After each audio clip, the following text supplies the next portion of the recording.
things out the older way that people were taught how to do it, because then you have an understanding of where certain things came from with CG.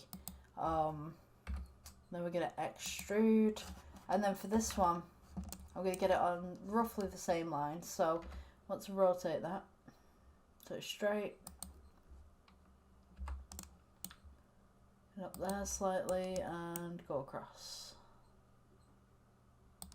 Right, so that's your basic kind of shape for your handle. Gonna smooth that out. So now what I'm gonna do, because this handle looks a little bit too pressed up against the glass, so what I'm gonna do is I'm gonna scale this outwards like so. Then we're gonna go to G, place it up against the glass. Now trust the process on this bit, because it kind of looks a little bit off. So we notice that the glass curves inwards just slightly, so we want to just rotate just slightly to accommodate. Never push the glass into the inside. Sorry, push the handle into the inside of the cup.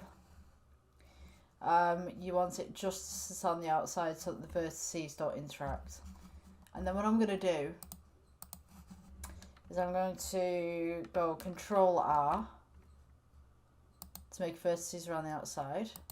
Click that on, and then I'm going to go Scale. This will give it a little bit of a curve around the outside. And then these vertices on the middle, I'm just going to click the vertices in the middle. Press Shift and then Control, and this will, and then you're going to click on the inside, and this will basically put you for the inside vertices, and we're just going to press Scale just to make